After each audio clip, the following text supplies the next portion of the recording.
asalaamaaleykum yéen a ngi ak Sala bu seen émission fee mu fi ak feneen ani ñu doon laaj patu pastel bi maa mi ngi nii ñëw na waaye jël leen sama farce ay ca ma ngi noonu suñu salaajee lañ am ñu jël suñu kaasu ndékki pour ñi amul balance ñi am balance 500 grammes de farine la ñu def ñaari kaasu ndékki ba mu fees dell ñu sotti voilà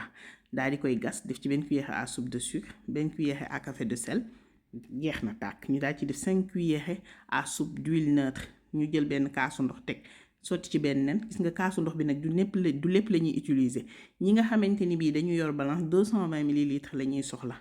mais pour ñi nga xam amuñu balance yéen consistance ngeen di xool da ngeen di sotti ndox di pétrir bu aajoo dolli ndox ngeen dool ndox bu aajoo dolli farine ngeen daal di filmer teg de côté bàyyi mu noppali ko ñu vider suñuy thon teg na le bàyyi muy siit ñu daal di jël suñu soble ak suñu tomate fraîche daal di koy def ci cin bi def ci suñu baaramusu poivre baaramusu piment aromatisé suñu cin bi baaramusu neex ba bëgg dee yëngal ba mu homogène ñu daal di ciy laal tuuti concentré de tomate mënul ñàkk ñu laal ci nokkos vidéo bi nag dafa gaaw ñu daal di koy def confit kaani yokk pepsi bi ndax jën la daal di ñuluk bàyyi mu ñor ma tibb ci tuuti teg ne sotti ci thon bi gis nga ko noonu togg mu ñor ma lingom sauce chili bi mu apporté peps tuuti vinaigre aromatisé ba mu neex ngeen teg na le muy sedd ñu ñëw ci suñu pat mais jël leen suñu pat bi nu mu nooyee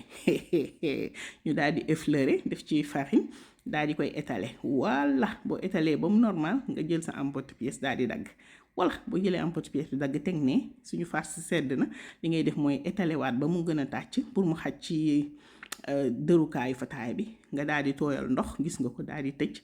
voilà mu normal voilà nga defaat même chose mais bu leen fàtte di tooyal ndox seen fataay soo leen bëggee seen fataay tëju te boo leen koy saaf du tijjeeku dee leen def ndox ci rebord bi du tijjeeku xol la voilà léegi suñu dëyee suñu fataay ba pare ñu teg ne jël li des ci pat bi parce que farce bi jeex na ñu daal di koy tàccal ba mu tàcc voilà comme ngeen koy gisee ñu daal di koy paare côté yi sama roulette bi laay jël rek gis nga ko daal di koy def noonu ay kii gis ngeen ko ci ni ngeen koy seetaanee di ngeen gën a comprendre voilà nii rek laa koy daggatee daal di ñëw saaf ko kii boo ko saafee nii rek moom kese ak sauce bi nga am lu bari waaye duñ ca yem de dañuy jël suñu ay pastel daal di koy saaf moom tamit gis ngeen ko noonu saaf bu dal mu ñor doore croustillant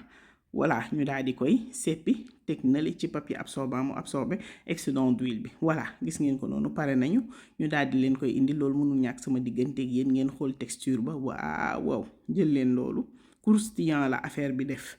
mais neex ba bëgg a dee ma daal di leen koy ubbil loolu moom saa su ne xam ngeen ni day xaj sama digganteeg yéen munu cee ñàkk waaye ginnaaw bu ma leen ko ubbilee ba pare ba ngeen xool sama texture farce ñamal leen ko day xaj sama digganteeg yéen may leen ma loolu nangul leen ma loolu rek ma ñamal leen ko waaw mais mu neex saf te law mënuma leen expliquer essayez leen recette bi bu ko defee lii laa leen indi loon bu leen fàtte abonné aimer partager vidéo yi pour plus de visibilité s'il vous plaît ma leen di ñaan ngeen dem ci sama bio abonné ci sama YouTube s'il vous plaît bisous mes amours